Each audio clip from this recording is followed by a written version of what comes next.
Vina pulang, ibunya memberikan makanan untuknya. Tapi Vina malah marah melihatnya. Kom. Vina, lihat akan dulu ibu sudah beliin nasi sama tempe bacem. Makannya kayak gitu terus sih, bosen tau nggak?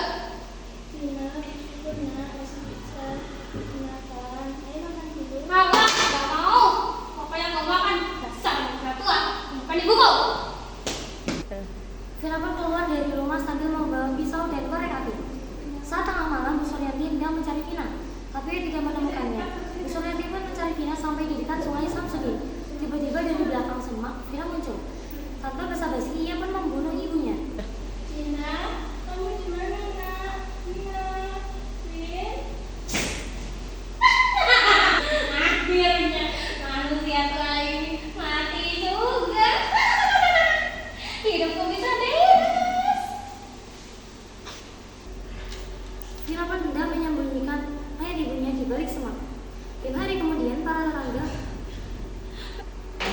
Vina pun hendak menyembunyikan mayat ibunya di balik semak. Gimana kalau muka orang tuanya dibakar aja? Biar gak kelihatan kalau disisir yang itu.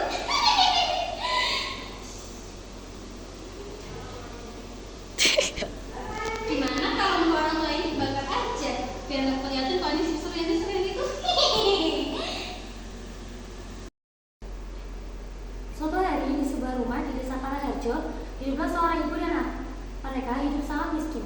Saat itu sedang terjadi perselisihan. Sang anak meminta ibunya untuk membelikan motor seperti temannya, sedangkan ibunya tidak mampu membelikannya. Anak ibu bernama Vina. Ia berumur 17 tahun. 5 hari kemudian, para tetangga merasa ada yang janggal karena Ibu Suryanti tak kunjung datang. Akhir-akhir ini, Vina sering keluar rumah dan rumahnya pun sering dikunci. Salah satu tetangga pun melapor kepada polisi.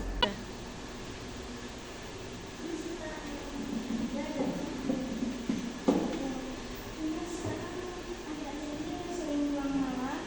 Habis itu rumah ibu Suryati pun sering terkunci. 5 hari ini juga ibu Suryati tidak terlihat. Kamu di ya sudah besok saya selidiki saja. Ya Pak, terima kasih. Esok harinya, polisi mulai menyelidiki sekitaran rumah dan ternyata tidak menemukan petunjuk. Saat itu, ada seorang warga yang berkata bahwa Vina dan Bu Suryanti terakhir berdua di dekat sungai Samsudin. Polisi pun segera ke sana. Ternyata di sana polisi melihat sepasang kaki di balik semak. Ia pun menghampirinya. Ternyata itu adalah mayat Bu Suryanti yang mukanya sudah gosong dan hampir membusuk. Polisi pun langsung pergi ke rumah Vina. Saat polisi sampai, ternyata pintu rumah terkunci. Polisi pun mendobrak pintu rumahnya. Alangkah terkejutnya polisi itu ketika menjumpai Vina di dalam rumah sedang minum alkohol dan dalam keadaan mabuk. Vina, kamu lagi apa? Sadar nak. Ya, kenapa ya? Setelah Vina tersadar, polisi pun segera mewawancarai Vina. Apakah kamu kamu ibu dari apakah kamu anak dari Ibu Suryanti?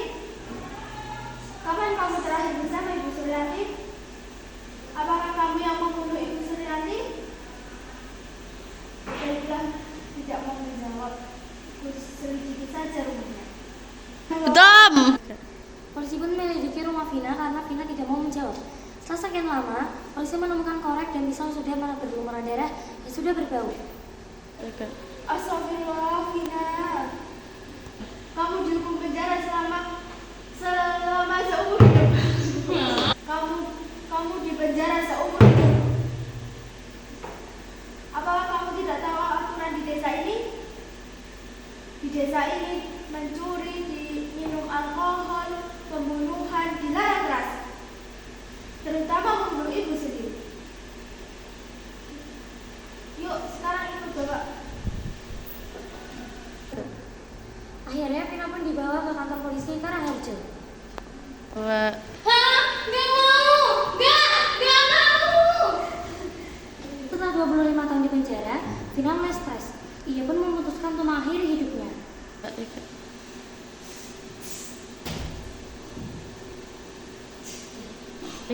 Amanat dari cerita ini adalah kita harus mematuhi aturan jika tidak mau mengambil resiko yang besar.